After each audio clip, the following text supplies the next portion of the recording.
Mentari senja telah tenggelam, hujan turun mulai hujan. Pembuka acara dengan salam. Assalamualaikum warahmatullahi wabarakatuh. Waalaikumsalam warahmatullahi wabarakatuh. Bukan kaca suara kaca, jangan disanding dengan dinami. Saya ucap selamat datang, semoga kita sehat selalu. Amin. Dengan mengucapkan syukur alhamdulillah, mari kita sama-sama ucapkan puji syukur kehadirat Allah Subhanahu wa taala yang telah melimpahkan kepada kita semua nikmat dan karunia-Nya hingga sampai detik ini kita dapat masih diberi kesempatan untuk sama-sama hadir di ruangan ini untuk acara diseminasi budaya positif. Tak lupa pula kita ucapkan salawat serta salam kepada baginda Nabi besar Muhammad SAW dengan mengucapkan Allahumma sholli ala Sayyidina Muhammad wa ala ali Sayyidina Muhammad. Bapak guru hebat, alangkah baiknya kita awali kegiatan ini dengan bersama-sama membaca basmalah. Bismillahirrahmanirrahim. Bapak Ibu sekalian, saya selaku moderator akan menyampaikan rangkaian acara. Yang pertama, pembukaan. Kedua, menyanyikan lagu Indonesia Raya dipimpin oleh Ibu Irma Dahlia. Yang ketiga, pembacaan doa oleh Bapak Darsono. Yang keempat, tata sambutan Bapak Kepala SMP Negeri 14 Dumai, Bapak Budi Chandra SPD MPD. Selanjutnya, penyampaian materi oleh Ibu Pipit Jalani SD. Dan yang terakhir adalah penutup. Acara selanjutnya yaitu menyanyikan lagu Indonesia Raya yang dipimpin oleh Ibu Irma Dahlia. Mohon Bapak Ibu Guru agar berdiri di tempatnya masing-masing.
Bapak Ibu dimohon untuk duduk kembali.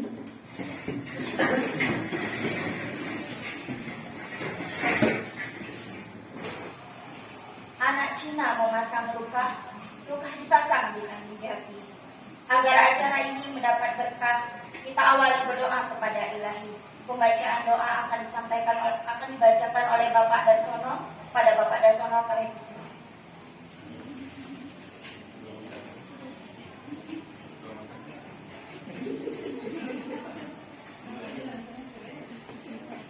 Bismillahirrahmanirrahim. Assalamualaikum warahmatullahi wabarakatuh. A'udzubillahi minasyaitonirrajim. Bismillahirrahmanirrahim. Alhamdulillahirabbil alamin. Wassalatu wassalamu ala asyrofil anbiya'i wal mursalin wa ala alihi wa sahbihi rasulillahi ajmain. Al-Sakiri hamdan na'imin hamdan bina mahyuka fi umajidah. Ya Rabbana lakal hamdu kama yanbaghi jalali karimi wa azimi sultanik. Allahumma salli wa sallim ala sayyidina Muhammad صلاة تنجينا بها من جميع الأهوال والآفات وتقضي لنا بها من جميع الحاجات وتطهرنا بها من جميع السيئات وترفعنا بها إليك الدرجات وتبلغنا بأقصى الغايات من جميع الخيرات في الحياة وبعد الممات ويا قاضي الحاجات. اللهم اغفر لنا ذنوبنا ولوالدينا وارحمهما كما ربنا صغيرا ولجميع المسلمين والمسلمات والمؤمنين والمؤمنات برحمتك يا أرحم الراحمين.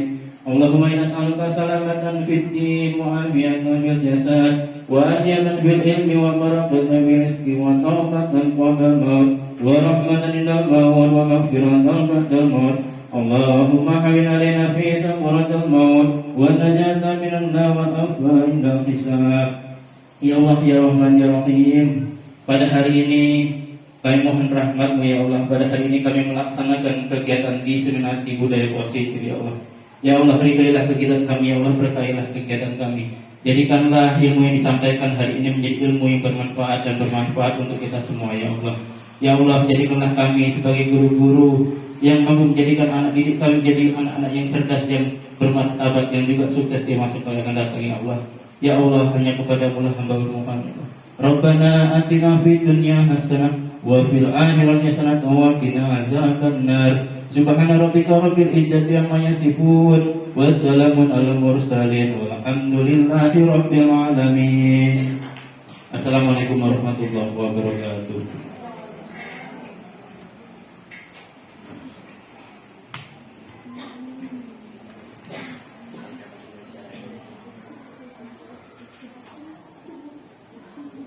Terima kasih kepada Bapak Dosono yang telah membacakan doa. Semoga acara kita berkah dan dapat dijalankan dengan lancar. Amin ya rabbal alamin. Acara selanjutnya yaitu kata sambutan Kepala SMP Negeri 14 Dumai, Bapak Rudi Chandra, SPD MPD. Kepada Bapak kami persilakan.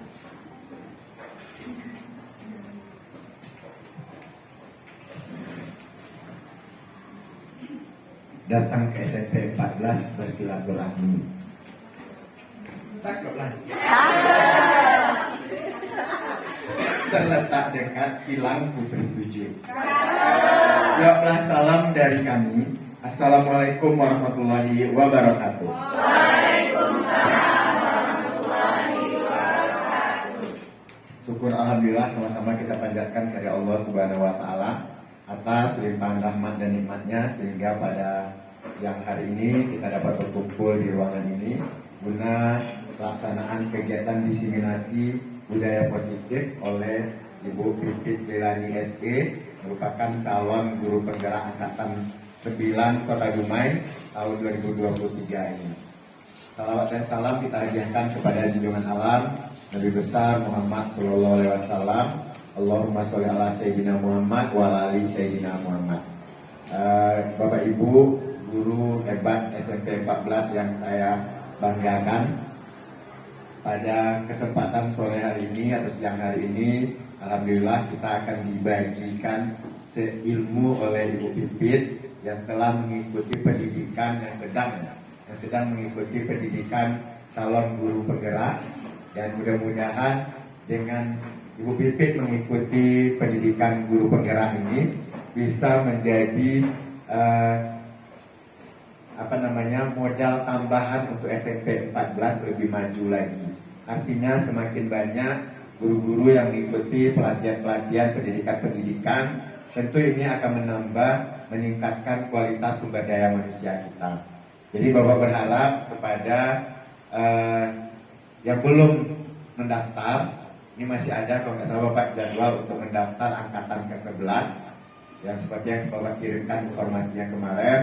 Silakan mendaftar untuk calon guru penggerak tersebut.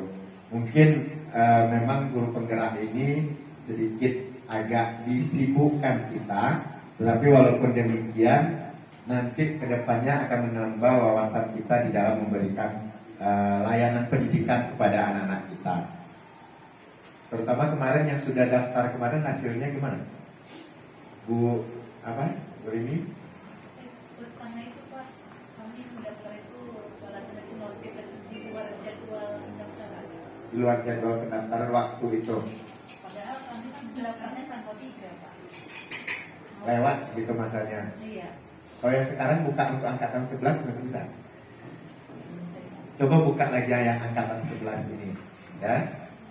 Kalau Umri udah bisa daftar? Belum Pak, Belum masih bukan, ya? belum 5 tahun katanya.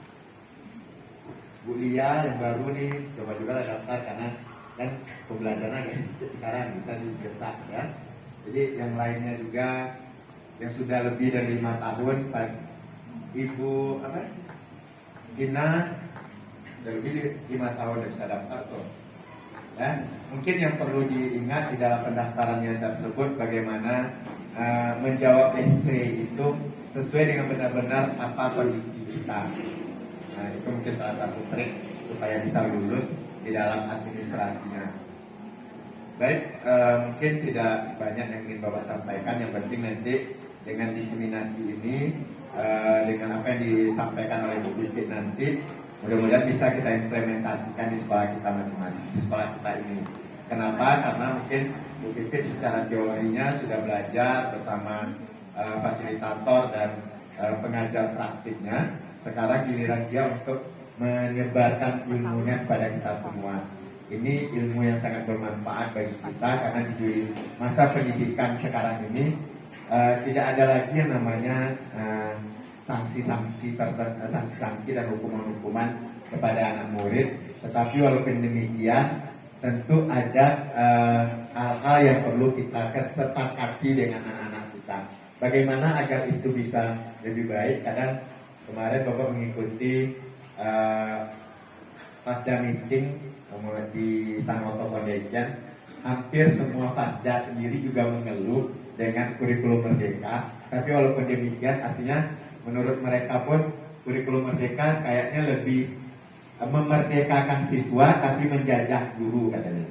Ya, hal ini bahkan ada kalau kita survei ini tingkat kebahagiaan guru sekarang ini nggak tahu lah hasilnya bagaimana. Apakah guru sekarang bahagia dengan kurikulum yang sekarang atau bagaimananya? Jadi mudah-mudahan walaupun apapun tantangannya, selagi itu memang program dari pemerintah pusat dan itu kita masih memilih untuk bergelut menjadi guru, ya kan ini pilihan kita semua ingin menjadi guru. Oleh karena itu mari kita ikuti aturan tersebut. Kita berupaya semampu kita semaksimal mungkin untuk bisa mengikuti perkembangan zaman ini. Dengan mengucapkan Bismillahirrahmanirrahim, kegiatan diseminasi budaya positif di SMP Negeri 14 dengan resmi dinyatakan dibuka. Terima kasih. Wabillahi taufiq wal hidayah. Wassalamualaikum warahmatullahi wabarakatuh. Terima kasih kepada Bapak Rudi Chandra, SPD MPD yang telah memberikan kata sambutan serta arahan. Acara selanjutnya yaitu penyampaian materi oleh Ibu Pipit Jelani SP. Kepada Ibu kami persilakan.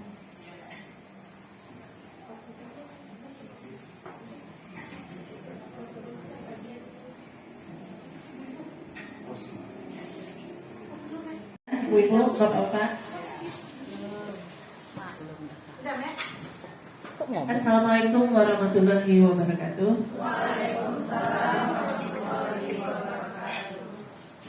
Sama-sama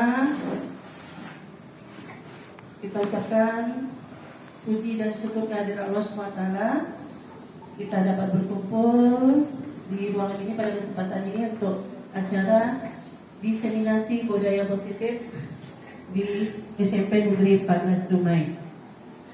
Pertama saya ucapkan terima kasih kepada Bapak Rudi Chandra SPD MPD yang sudah meluangkan waktunya untuk ikut pada acara ini, kemudian sudah menyokong dan mengantisipasi saya untuk pelaksanaan kegiatan diseminasi budaya positif ini. Kemudian saya ucapkan terima kasih yang banyak untuk Bapak Ibu yang telah meluangkan waktu untuk acara ini. Terima kasih.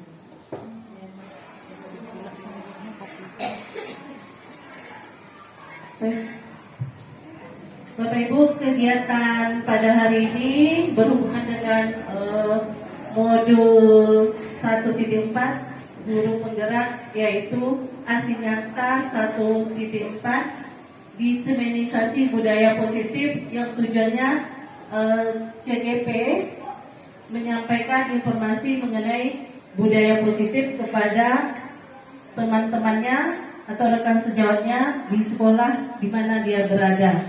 Inilah pada hari ini saya menyampaikan kepada Bapak Ibu tentang budaya positif. Kemudian di sini sebagai CGP angkatan 9, saya fasilitatornya yaitu Bu Siti Komaria SE MSI. Kemudian pengajar praktik saya atau PP-nya Bapak Tatang Maulana. Mungkin sebagian dari Bapak Ibu sudah kenal dengan Pak Tatang Maulana, apalagi khusus untuk ibu guru yang mengajar di Makassar bahasa Inggris. Kemudian belajar. Di sini belajar adalah modal besar dari kita sebagai pengajar. Jadi sebagai pengajar di sini kita diharapkan sebagai pembelajar sepanjang hayat. Walaupun kita sudah menjadi guru, jadi kita masih diumpamakan sebagai murid. Menurut Ki Hajar Dewantara, pendidik adalah diibaratkan sebagai seorang petani. Jadi menurut beliau, kita ini, Bapak Ibu guru ini adalah sebagai seorang petani yang memiliki peranan penting untuk menjadi tanamannya tumbuh subur. Di sini tanamannya Bapak Ibu itu diibaratkan sebagai murid kita. Jadi kita sebagai petani itu memastikan bahwa tanah tempat tumbuh tanaman yang kita tanam tersebut cocok untuk ditanami. Kalau tanah di sini diumpamakan atau diibaratkan sekolah kita, yaitu SMP Negeri 14 Dumai. Jadi kita sebagai petani diharapkan mampu menanam tanaman kita cocok di. Contohnya di sini menanam padi. Bagaimana cara kita menuntut tumbuhnya padi? Ia dapat memperbaiki kondisi tanah, memelihara tanaman padi, memberi pupuk, air, membasmi ulat-ulat atau jamur-jamur, hingga hidupkan tanaman padi itu hidup subur. Seperti itulah. Jadi ibaratnya kita menanam padi tersebut, padi itu ibaratkan anak murid kita atau anak didik kita. Jadi bagaimana kita memelihara anak murid kita itu untuk bisa tumbuh dengan baik sesuai dengan karakter positif yang ada. Kemudian tanggung jawab kita sebagai seorang guru adalah bagaimana menciptakan suatu lingkungan yang positif, yang terdiri dari warga sekolah yang saling mendukung, kemudian saling belajar, saling bekerja sama, sehingga terciptanya kebiasaan-kebiasaan baik. Jadi saling bekerja sama, terbiasanya kebiasaan-kebiasaan baik tersebut hingga tumbuh menjadi karakter-karakter baik bagi seluruh warga sekolah, yang pada akhirnya karakter-karakter atau kebiasaan-kebiasaan tersebut membentuk yang dinamakan sebuah istilah, yaitu budaya positif. Jadi budaya positif ini membentuk karakter murid, kemudian guru, kemudian visi terkait dengan visi misi sekolah kita sendiri. Kita masuk kepada disiplin positif dan nilai-nilai kebajikan universal. Di sini coba kita praktekkan ya Bapak Ibu.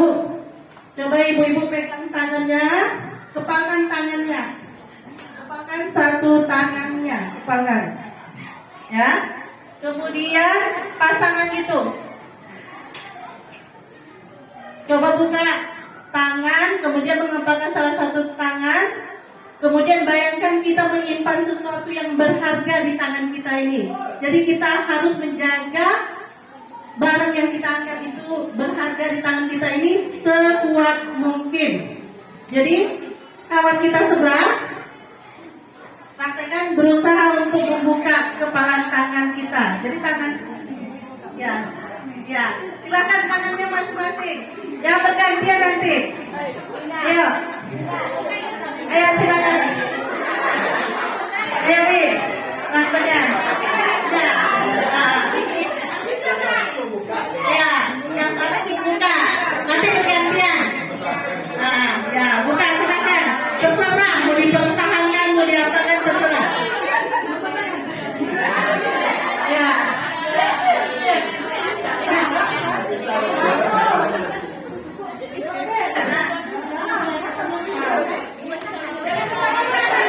Baik, bergantian lagi. Bergantian lagi.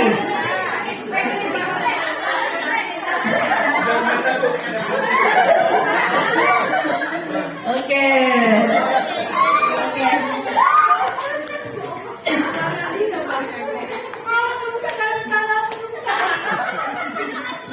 Oke. Pertanyaan pertama, adakah yang bersedia membuka atau tetap mempertahankan kepalan tangannya? Ada. Bagaimana, Bu? Bu, ini tadi sama Bu Karmina bagaimana? Bu Karmina tetap membuka atau? Baiklah Bu Pipit, tadi Bu Karina berusaha membuka kepalan tangan saya. Dengan sekuat tenaganya, saya juga mempertahankan, kata Bu Pipit tadi, ibaratkan di tangan saya itu berharga. Jadi saya mempertahankan hak saya atau barang yang berharga yang saya. Cuma karena saya ini fisik saya berbeda dengan Ibu Karmina, tentu tenaga Ibu Karmina lebih besar daripada saya, sehingga kepalan itu berlangsung terbuka, walaupun yang terbuka hanya jempol saya, tidak semua. Terima kasih Bu Wiwi. Terima kasih Bu Wiwi. Jadi dari yang kegiatan yang kita lakukan tadi, itu intinya bahwa siapakah yang sesungguhnya memegang kontrol. Ya, tadi pada kegiatan tadi ada mungkin yang bersedia membuka, kemudian ada yang bersedia menutup. Di sini intinya adalah siapakah yang sesungguhnya memegang kontrol, yang menutup kepalan tangan atau yang berusaha membuka kepalan tangan. Jawabnya, yang memegang kontrol pada diri kita adalah kita sendiri. Ya, apakah kita mau membukanya atau memegangnya secara erat, itu adalah kita sendiri yang mengontrolnya. Jadi menurut teori kontrol Dr. William Glasser, psikiater dan pendidik, itu menurutkan beberapa miskonsepsi tentang makna kontrol, yaitu pertama, ilusi guru mengontrol murid. Ya, pada dasarnya kita tidak bisa memaksa murid untuk berbuat sesuatu jika murid tersebut memilih tidak mau melakukan tersebut. Ya, jadi kita yang merasa sebagai guru bahwa kita bisa menyuruh murid kita untuk melakukan sesuatu, ya, bisa menguasai murid kita tersebut sesuai dengan praktek kita yang tadi itu, bahwa posisi kontrol tersebut ada pada diri kita masing-masing. Jadi murid tersebut melakukan, dia mau mengikuti perintah kita atau tidaknya, itu dia mengizinkan dirinya dikontrol, ya, dikontrol oleh kita. Jadi itu atas seizin murid tersebut. Kemudian yang kedua, ilusi bahwa semua penguatan positif efektif bermanfaat. Penguatan positif atau bujukan adalah bentuk-bentuk kontrol segala usaha untuk mempengaruhi murid agar mengulangi satu perilaku tertentu dan dalam jangka waktu tertentu. Mungkin murid tersebut menyadarinya dan mencoba untuk menolak bujukan kontrol dari seorang guru, tapi itu tergantung bagaimana seorang guru tersebut melakukan posisi kontrolnya kepada murid tersebut. Yang ketiga, ilusi bahwa kritik dan membuat orang merasa bersalah dan menguatkan karakter. Jadi di sini menguatkan kritik dan rasa bersalah untuk mengontrol murid menuju pada identitas gagal seorang murid. Ya, mereka belajar untuk merasa buruk terhadap diri mereka kadang sulit bagi guru untuk mengidentifikasi bahwa mereka sedang melakukan perilaku ini. Jadi seringkali guru dengan secara halus menyampaikan pesan negatif. Yang keempat, ilusi bahwa orang dewasa memiliki hak untuk memaksa. Banyak orang dewasa yang percaya bahwa mereka memiliki tanggung jawab untuk membuat murid berbuat hal-hal tertentu yang bisa diterima selama ada kemajuan berdasarkan sebuah pengukuran kinerja. Di sini contohnya kita sebagai guru memaksa murid kita untuk berperilaku sesuai dengan kehendak kita. Tujuan kita untuk mencapai fokus atau target penilaian kita. Padahal orang dewasa menyadari bahwa perilaku memaksa tidak efektif untuk jangka waktu panjang. Ya, perilaku memaksa itu tidak efektif terhadap murid kita dalam jangka waktu panjang dan akan membentuk hubungan yang tidak baik atau bisa menjadi sebuah permusuhan. Bapak Ibu mungkin pernah merasakan bagaimana memaksa seorang murid, kemudian murid tersebut melawan di depan teman-temannya, akhirnya murid tersebut kita merasa tidak baik hubungan dengan murid tersebut, itu akibat kita memaksakan kehendak kita. Kemudian seseorang yang memiliki disiplin diri berarti mereka bisa bertanggung jawab kepada apa yang dilakukannya. Mereka mendasarkan tindakan mereka pada nilai-nilai kebajikan universal. Sebagai seorang pendidik, tujuan kita adalah menciptakan anak-anak yang memiliki disiplin diri, sehingga mereka bisa berperilaku dengan mengacu pada nilai-nilai kebajikan universal dan memiliki motivasi intrinsik bukan ekstrinsik.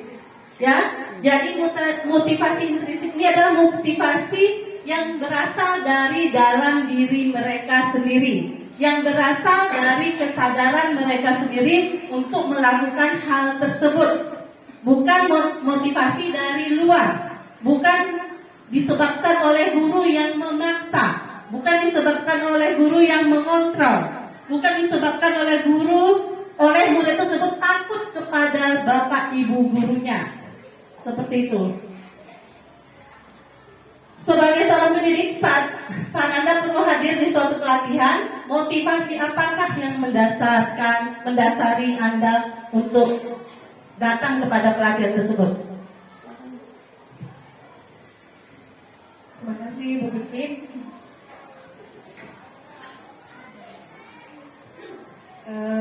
Untuk bisa hadir ke suatu pelatihan, mungkin kalau misalnya tidak karena saya ingin mendapat ilmu dari pelatihan itu, ya tentu saya memilih tidak hadir, itu ya mungkin ya menurut saya. Jadi alasan terbesar saya mau dan bisa hadir di suatu pelatihan itu karena memang diri saya menginginkan saya untuk ada dan mengambil ilmu yang banyak dari pelatihan itu. Terima kasih.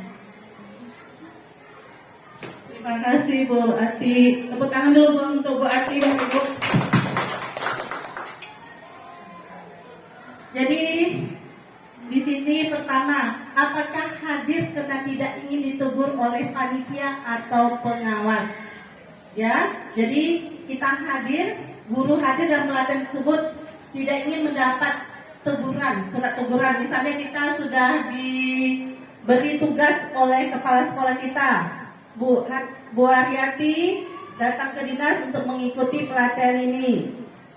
Kemudian Bu Aryati datang ke sana karena tidak ingin ditegur oleh pihak panitia, pengawas atau mendapat teguran dari kepala sekolah. Hal itu berarti Bu Aryati dalam posisi menghindari ketidaknyamanan atau hukuman. Itu posisi pertama.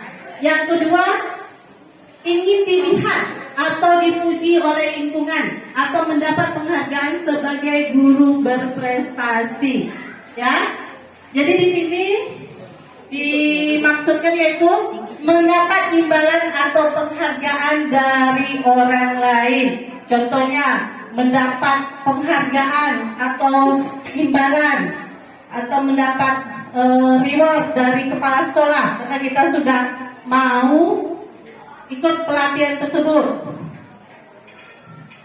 Kemudian yang ketiga, maknanya ingin menjadi pembelajar sepanjang hayat. Jadi menjadi orang yang berusaha bertanggung jawab serta menghargai diri Anda sendiri sebagai teladan bagi murid-murid Anda. Jadi kita sebagai guru ini adalah contoh teladan bagi murid kita. Bagaimana perilaku kita dalam sehari-hari di lingkungan sekolah ini dilihat oleh siswa kita. Mereka kadang-kadang mencontoh perilaku kita tersebut. Jadi dikatakan kita ini adalah teladan atau panutan bagi murid-murid kita. Kemudian kita sebagai pemimpin pembelajaran akan dijadikan panutan oleh lingkungan, menghargai nilai-nilai kebajikan diri kita sendiri. Jadi guru ini adalah pemimpin pembelajaran di lingkungan sekolahnya. Jadi kita ini pemimpin di lingkungan sekolah kita. Jadi seperti itu Bapak Ibu.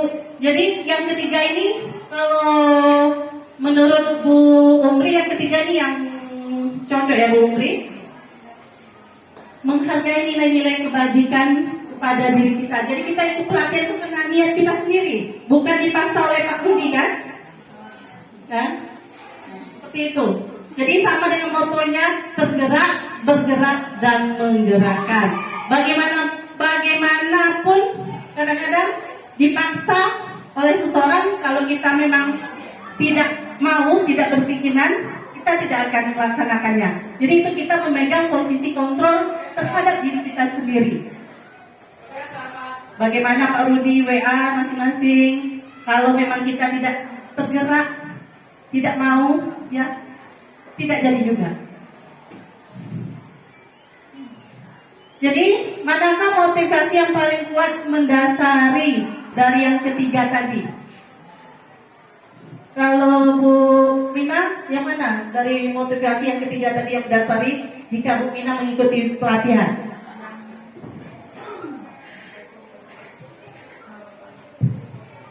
Menurut saya dari ketiga jenis motivasi tadi itu yang ketiganya, karena itu niatnya dari diri sendiri, seperti tidak ada paksaan. Karena mana nggak tahu besoknya saya juga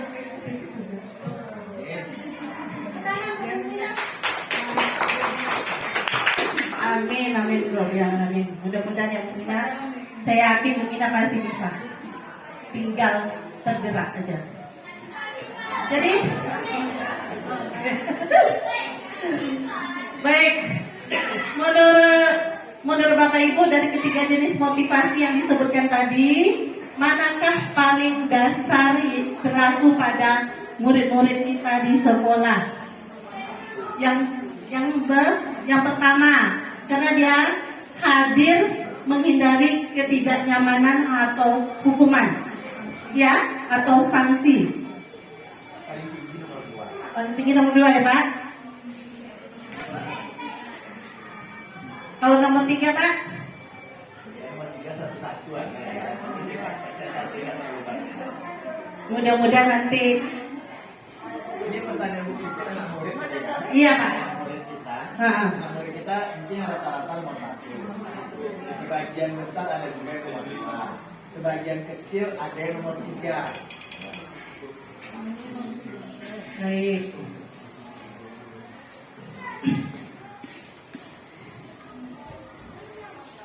Jadi dalam rangka menciptakan lingkungan yang positif, maka setiap warga sekolah dan pemangku kepentingan perlu saling mendukung.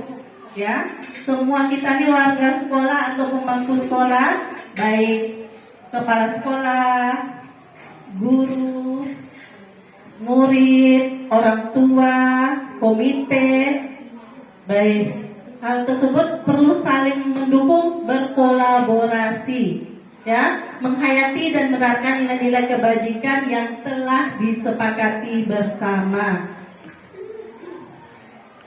Tujuan mulia dari penerapan disiplin positif adalah agar terbentuknya murid yang berkarakter, berdisiplin, santun, jujur, peduli, bertanggung jawab, dan merupakan pembelajar sepanjang hayat sesuai dengan standar kompetensi lulusan yang diharapkan.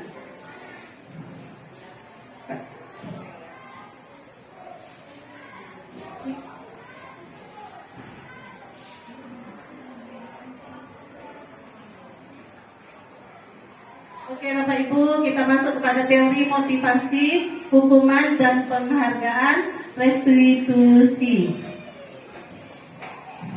3 motivasi perilaku manusia, ya. 3 motivasi perilaku manusia. Pertama, untuk menghindari ketidaknyamanan atau hukuman, ya. Jadi itu sudah menjadi perilaku manusia. Yang kedua, untuk mendapat imbalan atau penghargaan dari orang lain. Yang ketiga, untuk menjadi orang yang mereka inginkan, menghargai diri sendiri dengan nilai-nilai yang dipercaya. Nih Bapak Ibu ada kasus, ya. Di sini kasusnya IPA kurang menguasai pelajaran matematika. Ada guru matematika di sini? Ya, Bu Rahmi. Oh iya, banyak di sini. Ya, IPA kurang menguasai pelajaran matematika, sehingga pada saat pelajaran tersebut berlangsung, dia lebih banyak berdiam diri atau menggambar di buku pelajarannya. Pada saat guru matematikanya, Pak Seno, menanyakan pertanyaan IPA, menanyakan ke IPA menjadi gugup dan tak sengaja menjatuhkan tas dari kursinya, serta tiba-tiba menjadi gagap pada saat berupaya menjawab. Seluruh kelas tertawa melihat perilaku IPA tersebut. Pak Seno pada saat itu membiarkan teman-teman IPA menertawakan IPA yang tergagap dan malu luar biasa. Dan malahan minta IPA untuk maju ke depan, berdiri di depan kelas sambil menunjukkan hidungnya, karena dia tidak bisa menjawab pertanyaan dari Pak Seno. Kelas semakin gaduh, anak-anak pun tertawa melihat IPA di depan kelas memegang ujung hidungnya. Jadi di sini, apakah Anda setuju dengan tindakan Pak Seno terhadap IPA? Mengapa menurut Anda tindakan Pak Seno terhadap IPA? Apakah sebuah hukuman, konsekuensi, atau bagaimana? Silakan Ibu guru matematika.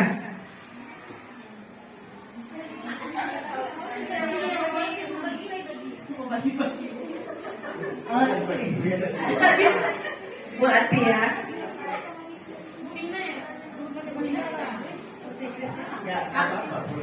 Sama. Ya.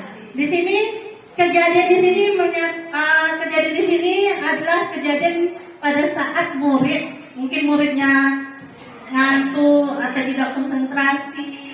Jadi pada saat itu guru tersebut menegur murid tersebut di depan kelas, ya, di depan teman-temannya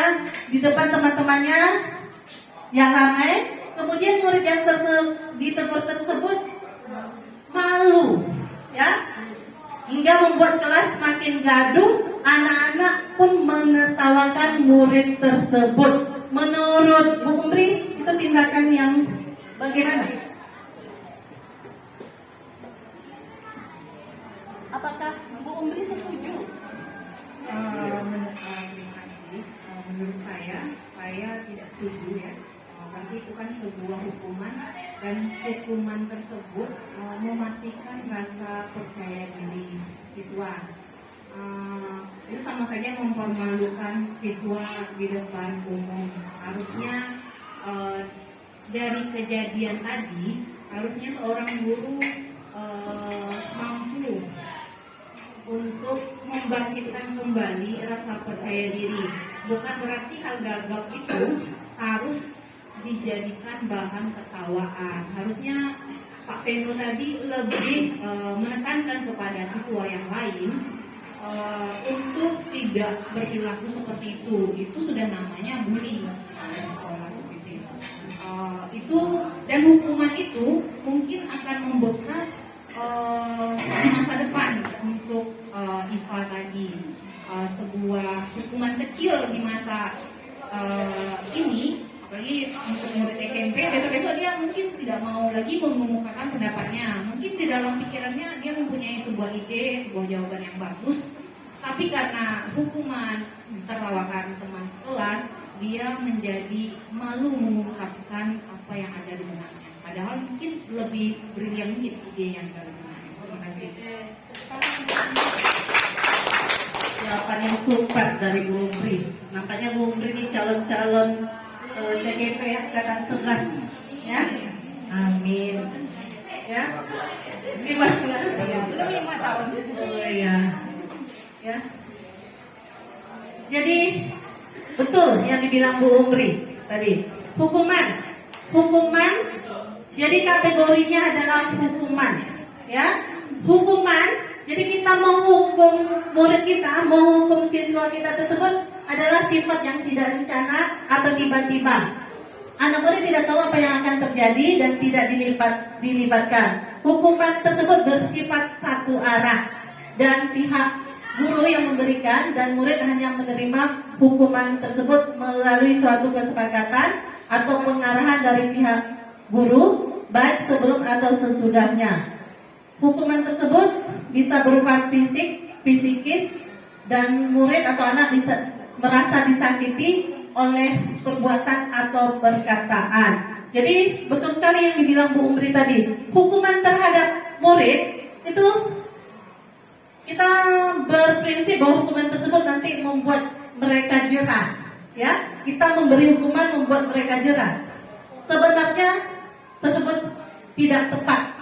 Ya, jadi hukuman tersebut yang kita berikan kepada murid kita itu bisa membuat pribadi dia yang pribadi diantaranya pendendam atau emosian atau marah.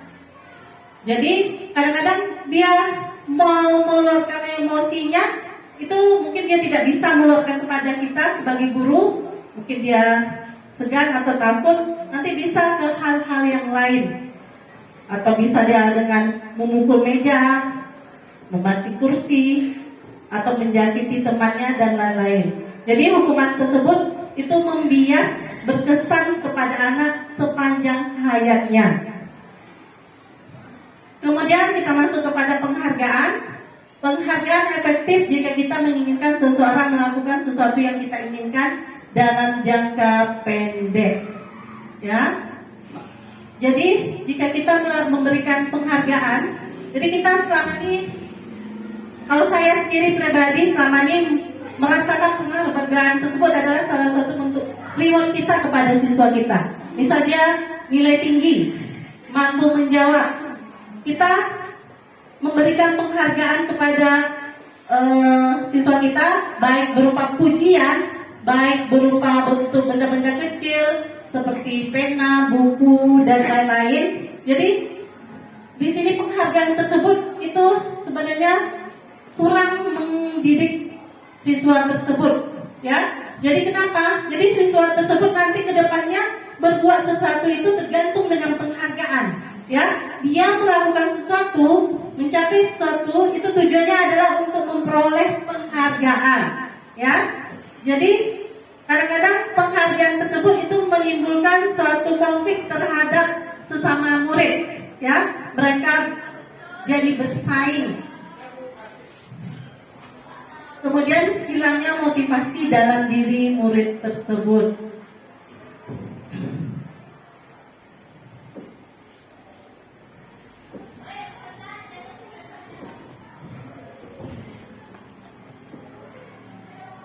Baik Bapak Ibu, kita masuk kepada program disiplin positif yang dinamakan restitusi. Restitusi adalah proses menciptakan kondisi bagi murid kita untuk memperbaiki kesalahan mereka, sehingga mereka bisa kembali ke kelompok mereka dengan karakter yang kuat. Jadi jika murid kita melakukan kesalahan, itu kita sebagai guru baiknya melakukan tindakan restitusi, yaitu memperbaiki kesalahan mereka tersebut sehingga mereka bisa kembali pada kelompoknya dengan karakter yang kuat. Contohnya tadi, Pak Seno tadi, harusnya Pak Seno melakukan restitusi kepada IPA, ya, menanyakan apa masalahnya IPA berbuat demikian. Apa masalahnya? Karena sesuatu orang berbuat tersebut karena ada alasannya.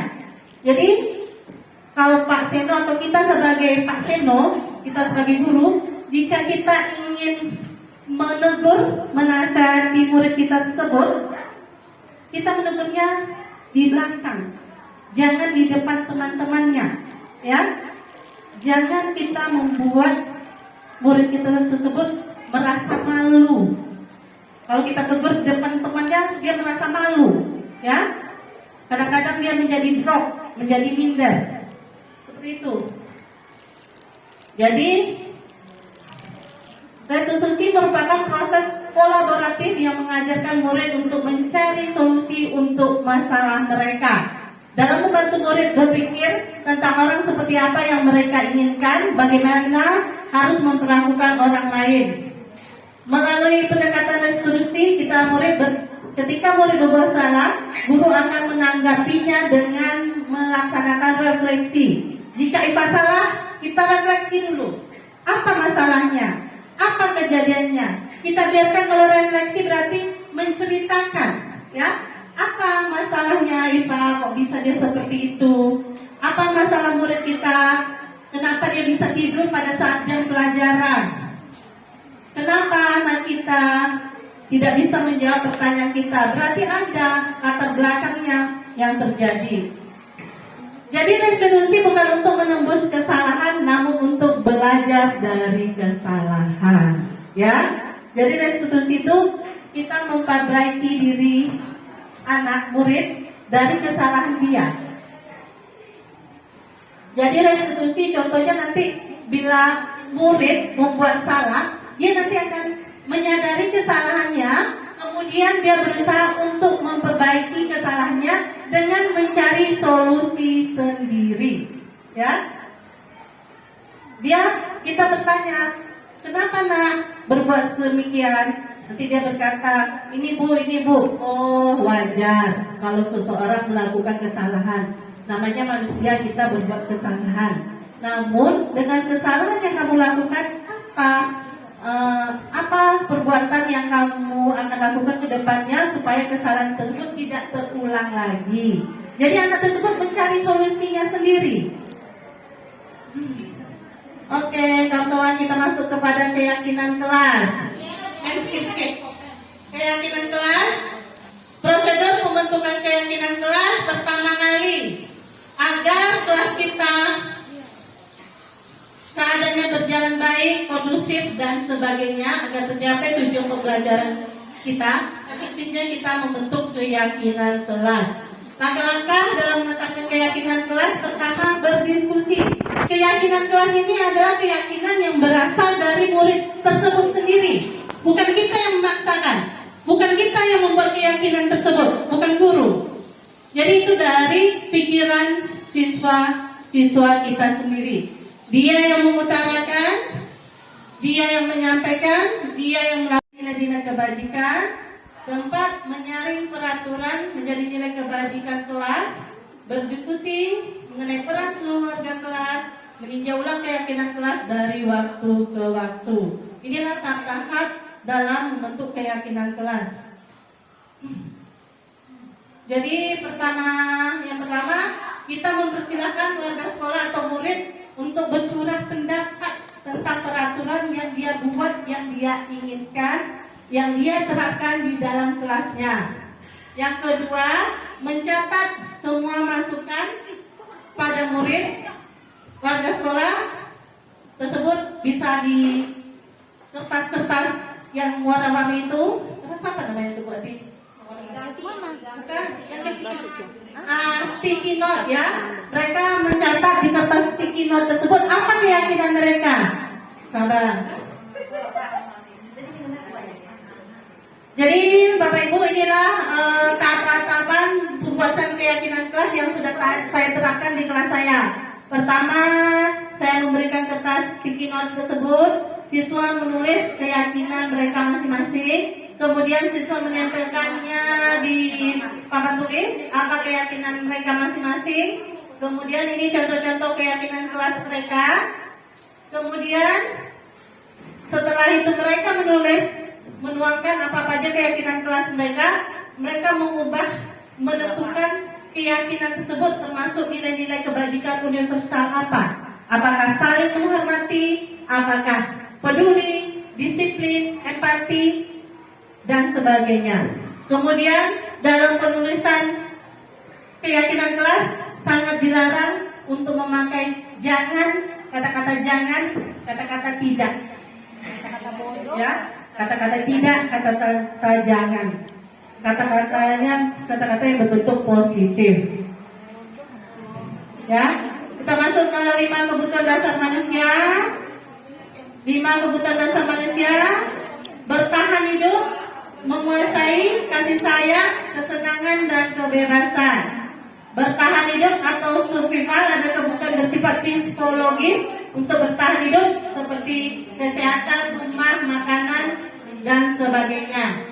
Yang kedua, kasih sayang, rasa diterima, kebutuhan untuk diterima. Ini berbentuk psikologi, ya.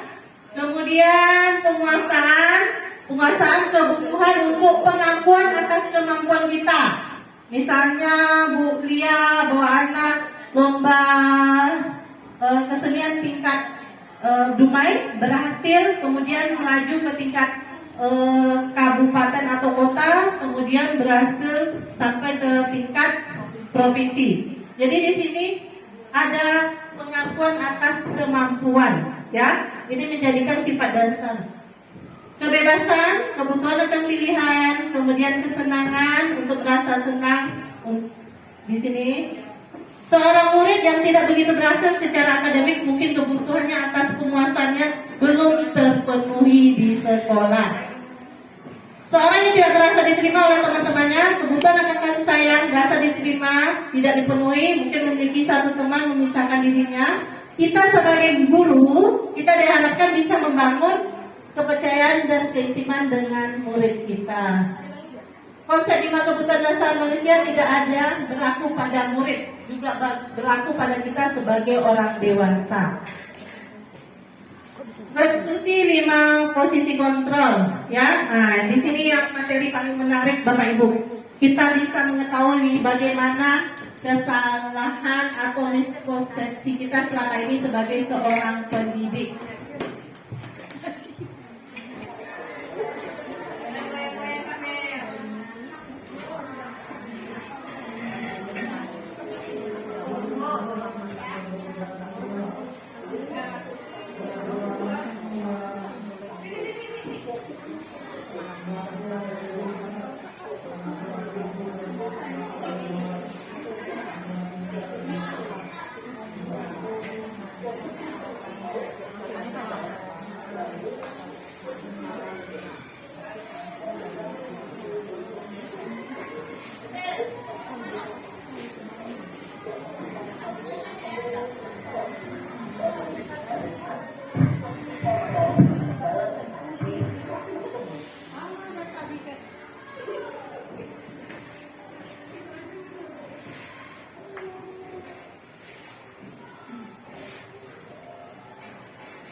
Sekarang, Yuyui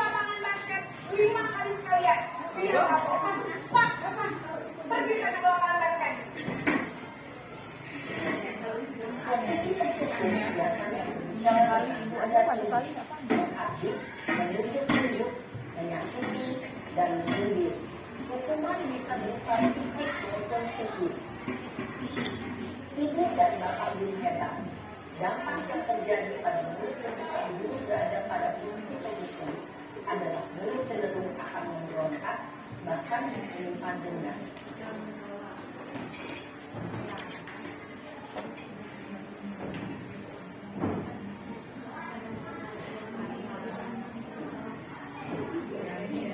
Aduh, aku ini kayaknya nih. Yang sering terlambat siapa tuh? Kau bilang lagi? Gaya reaksi. Naren. Kamu kenapa terlambat lagi, nak? Kok intonasinya beda, Naren? Kamu senang ya bikin ibu susah ya? Terlambat lagi. Nanti ibu yang ditegur bapak kepala sekolah, nak. Si Sangka itu tidak bisa membina kamu. Duh, gimana ini? Selo kalian. Gusti Naren. Kamu suka ya kalau ibu tegur bapak kepala sekolah? Terus, sekarang ibu harus tulis apa nih di buku absen? Ini kamu sudah sering terlambat loh. Ibu harus apa coba? Kintin nih. Kintin. Ya sudah, lain kali jangan dapat dua lagi anak ya. Ibu tidak akan pernah lagi bohong begini terus. Bisa jatuhkan kalau ibu tegur bapak. Aku mau ngambil tas aku. Sekarang cepat sekolah. Susah lagi. Cepet. Ini siapa yang tinggi gurunya nih? Posisi pembuatan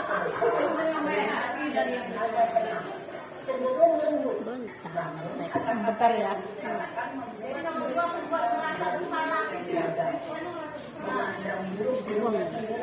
Kenapa lagi? dan tidak sanggup membahagiakan orang lain. Ketika guru Ini anjlok nggak ini? membuat rasa bersalah, murid akan menganggap dirinya yang bersalah dan dia akan menyimpan emosi negatif tersebut di dalam dirinya.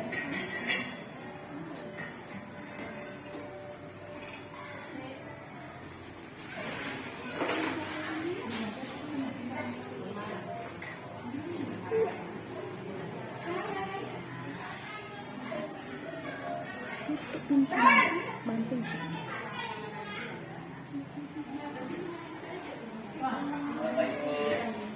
Wah, sudah jam berapa ini, Nak? Selamat pagi ya, sayang. Ini kayaknya aku lah. Kamu. Kamu kan anak-anak yang kenceng. Kok terlambat sih? Bangun tadi, jadi biarpun saya lagi kencang, tetap jatuh senja, Bu. Ya sudah sana. Nah, larinya lebih kenceng lagi ya. Biar gak terlambat lagi. Bikin begini. Bisa kan? Bisa, Bu. Ya sudah sana masuk kelas. Ibu beresin urusan absen kamu. Keren kali kamu ya. Ada saja. Dalam mesin teman, guru berbicara dengan nada suara yang cenderung berkira untuk menjaga suasana tetap santai. Murid akan merasa senang, aman, dan akrab dengan guru. Identitas yang tercipta adalah identitas sukses atau berhasil. Namun, ini ingat, karena ini adalah eksternal, maka ada faktor ketergantungan dari orang tertentu. Di sini, guru absennya, sehingga melalui waktu, murid bisa berperilaku baik, namun hanya pada orang lain tentu saja.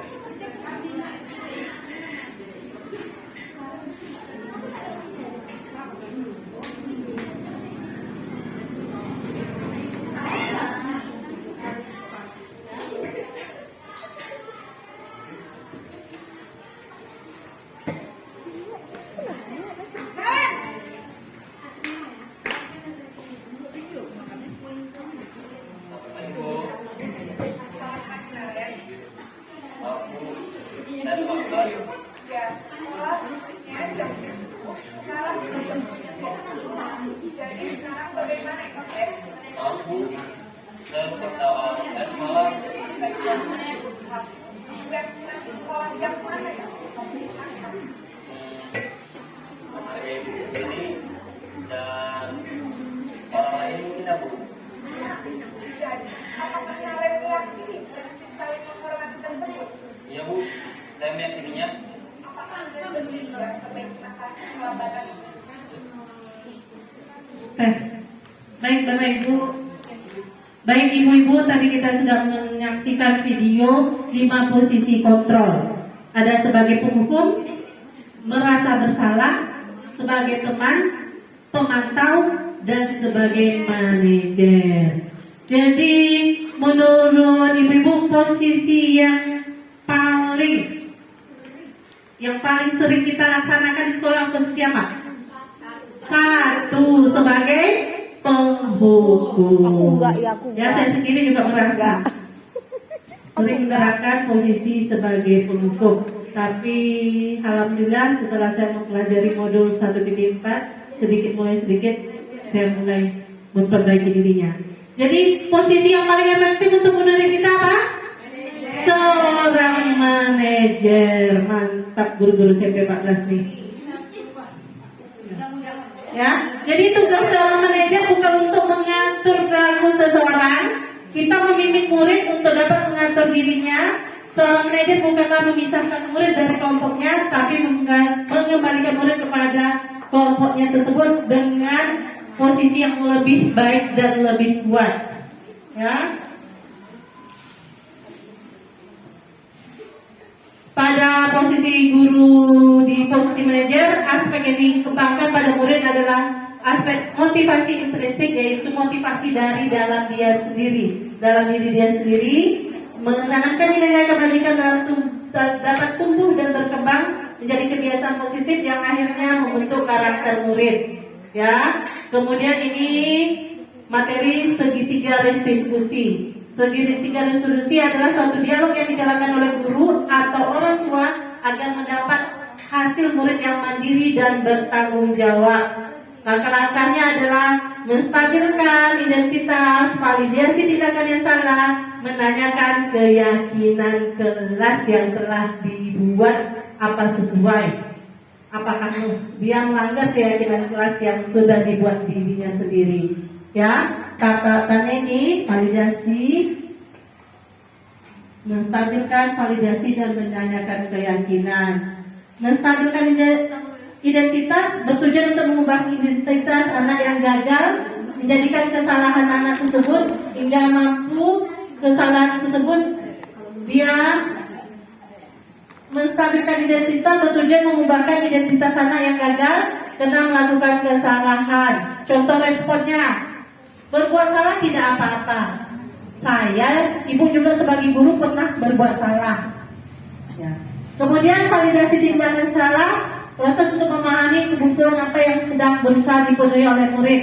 Contoh kata-katanya, kamu pasti punya alasan melakukan hal tersebut. Seperti itu. Kemudian menanyakan keyakinan, proses di mana murid menghubungkan dirinya dengan nilai-nilai yang dia percaya. Nilai apa yang dia percaya, apa karakternya, dan keyakinan kelas yang telah dibuatnya. Ya, oke.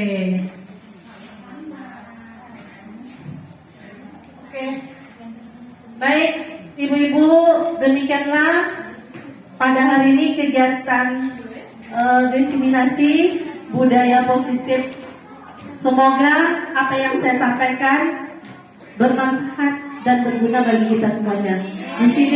Di sini saya menyampaikan materi ini bukan merasa saya lebih pintar atau lebih baik dari ibu-ibu semuanya, tapi kita berusaha belajar di sini, sama-sama saling belajar. Kebetulan saya sudah mempelajari materi ini dan berusaha untuk mulai sedikit menerapkan di kelas saya.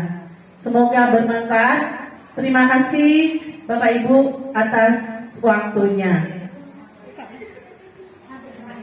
Oke, wassalamualaikum warahmatullahi wabarakatuh. Materi yang disampaikan bisa kita terapkan di belajar kita nanti.